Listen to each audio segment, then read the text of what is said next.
Hello, ladies and gentlemen. This is the Brock Lawley program. My name is Brock Lawley, and this is the segment where we tackle the news headlines. Let's dive into it. Well, yesterday, it was a big leftist party, actually. America was being trashed, and nothing gets the blood pumping. Nothing gets the kazoos out, the party hats out, the confetti popping. Pop, pop, pop. Hooray, hooray, hooray. We're giving body blows to the USA. The left just loves it. When America will learn that the left hates everything about the nation that you love, labor in, and in many cases have sacrificed with your own kin, I will never know. They certainly don't often show that at the ballot box. Scathing torture report dominates the New York Times and the leftist press. No other story was of any interest at any point throughout the broadcast day. It was amazing to see, actually. The editorial board reveals the editorial board of leftist rags across the nation from sea to shining sea revel in every word. This is worse than Abu Ghraib, they say. These guys are more excited than a teenage boy at a makeout party in middle school. Calling conservatives across the world torture apologists. They always come up with these words. It's hilarious to me.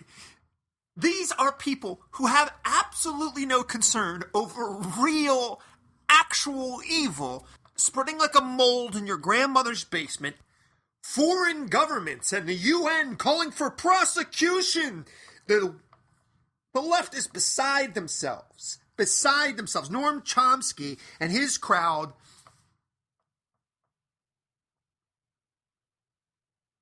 are just going to skip Christmas. Christmas come early.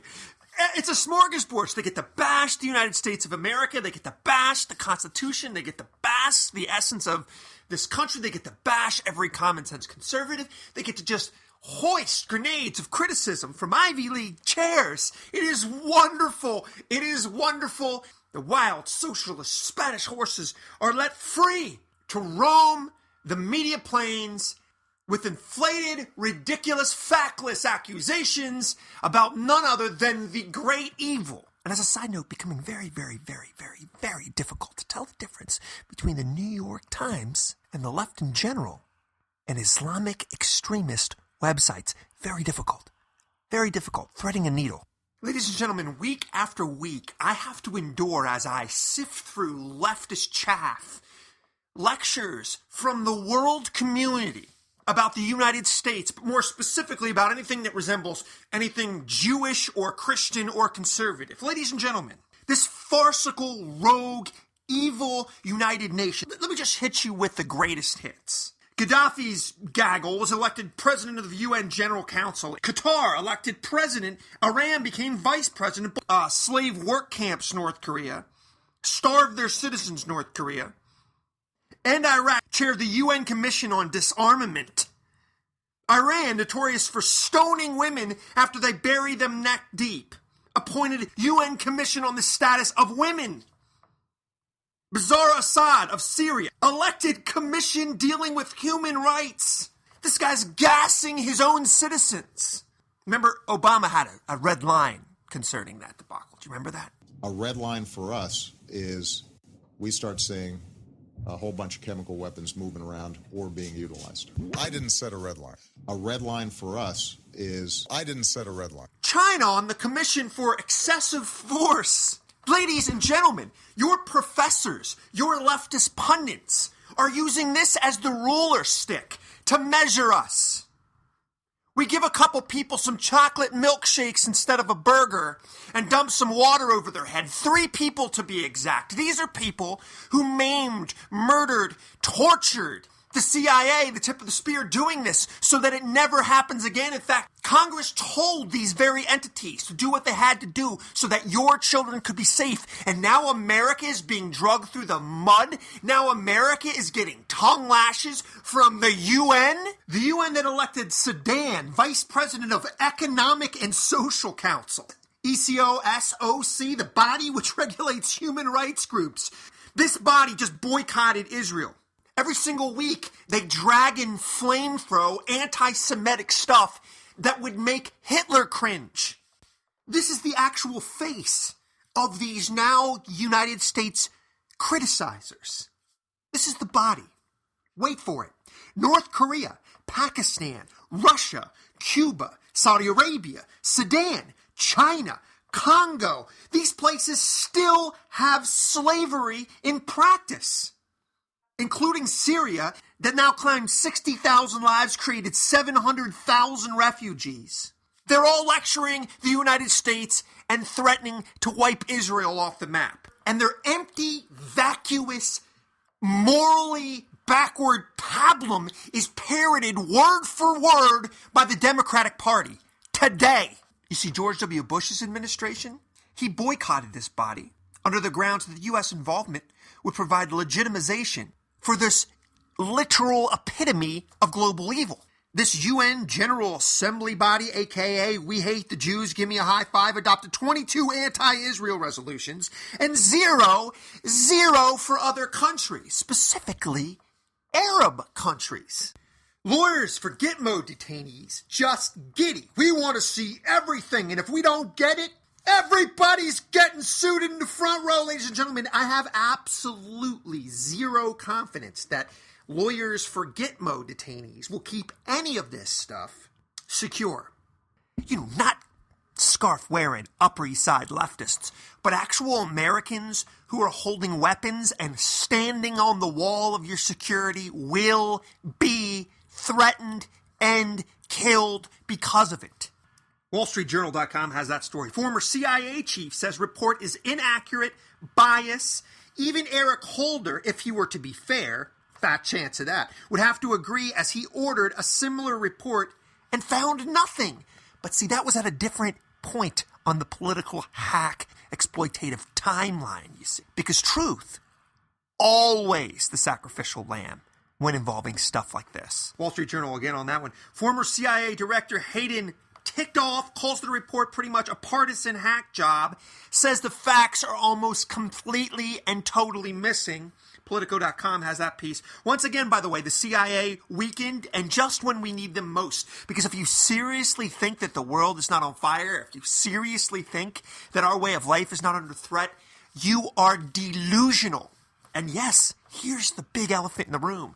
The people with their hands on the levers of power are literally, like you taking up matter where you're sitting and listening to this, literally insane. Literally a death wish.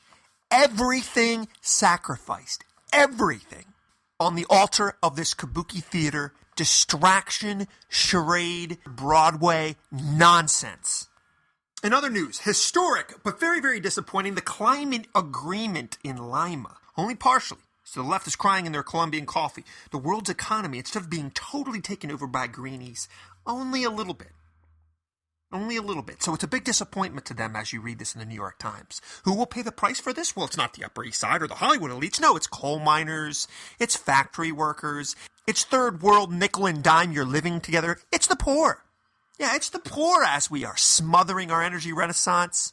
And why, you might ask? Let's listen to a scientist tell you why.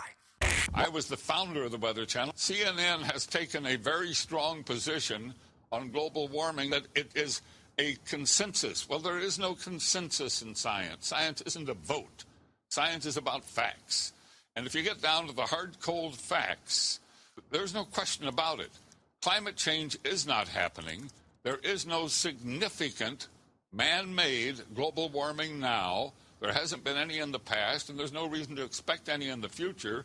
There's a whole lot of baloney, and yes, it has become a big political point of the Democratic Party and part of their platform, and I regret it's become political instead of scientific, but the science is on my side. 97% of climate scientists agree. No. The government puts out about $2.5 billion directly for climate research every year. It only gives that money to scientists who will produce scientific results that support the global warming hypothesis of the Democrat Party position. So they don't have any choice. If you're going to get the money, you got to support their position. Therefore, 97% of the scientific reports published support global warming. Why? Because those are the ones the government pays for, and that's where the money is. It's real simple, but that doesn't mean it's right. That doesn't make it true. that only makes it bought and paid for. There are 31,000 scientists who have signed a petition that says it is not valid. Will prevail in time. None of this alarmism about ice and heat waves and droughts, none of it is happening. Climate change is not happening. There's a whole lot of baloney. Ladies and gentlemen, the damage that the left, the ideological left, perpetrates on humanity, not just America, humanity every day, cannot be calculated. It cannot be calculated. They are simply factually incorrect, and they're relying on slander. They're relying on bullying. They're relying on their pop media bully pulpit to just simply silence anybody brave enough, and yes, brave enough, to push back on them. And that needs to become you. You need to do that. Not just in this area of actual science, as they've raped, pillaged, and marauded the literal name of science. Imagine that pillar falling in our society. Again, a casualty of the leftist ideology. But every aspect of society, you have to push back. Find the courage and push back.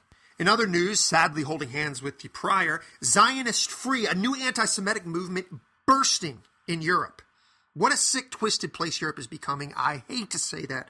I had some great time there, but they're becoming an incestuous, anti-Jewish incest party. And sadly, that includes the UK. You can check that out, wallstreetjournal.com, exposing that stuff. It's terrifying. Again, I tell you, in one generation, we're back here again. Nazi signs, anti-Jewish lies, blame-shifting, projecting. It's the 1930s again. And the same ideology is at the helm. Ask yourself, no, more accurately, ask your college professor what he thinks about the Jews. Then, pick up Mein Kampf and compare. Compare. Daily Beast has a fascinating piece about a young gay power couple, first drawing love and praise from the leftist media, now drawing venom. It's an interesting piece because you can see how the mills working more quickly, grinding more quickly. Very, very similar to the French Revolution as they eat their own. The Daily Beast again. I like to illuminate this because you get to see sort of behind the curtain of the social engineering and the left and how truly evil some of these people are, even to their own once darlings. The Gruber hearings yesterday, the cacophony of media crickets. By the way, Fox News carried 55 minutes of it. CNN, MSNBC, zero. Basically, here's what you missed. I knew nothing. I know nothing. Guy was paid millions of dollars. Do you know how when you see that stuff withdrawn from your paycheck? Those are called taxes, but if you're leftist, they're called investments. Anyway, millions of that went to this guy, Jonathan Gruber. Let's listen to the president real quick. You've already drawn some of the brightest minds from academia and policy circles. Many of them I've stolen ideas from liberally. People ranging from John Gruber. I just heard about this. The fact that some advisor, John Gruber, who never worked on our staff, John Gruber, is no reflection on the actual process. John Gruber. You see American media? It's just that simple. That's how you do it. It's right there. It's actually a YouTube clip away. So, that's how you do it. It's called journalism. It's called holding the powerful responsible when they wait for it.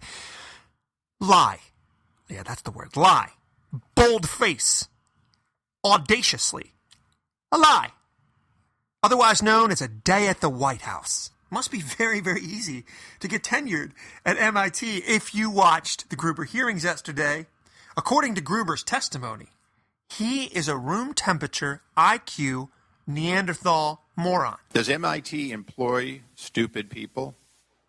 Not to my knowledge. Are you stupid? So, no. Okay. So you're a smart man. You did say in in the video we played and everyone else has seen, I think, you did say that, in fact, if people knew the whole truth, they wouldn't have voted for this. The shifting of some people to pay more than they previously did, because remember, health care went up in price. That was what you were talking about. First of all, I made a critical mistake in trying to conjecture with a tone of expertise. Yeah, no, but you're an expert on the analysis of the numbers and where the cost shifting goes in your microeconomic analysis. And I'm asking you, as Dr. Gruber, a smart man at a great institution that has collected over $4 million in various fees and so on. Isn't it true that, in fact, there was cost shifting, including those so-called Cadillac plans? Isn't that true?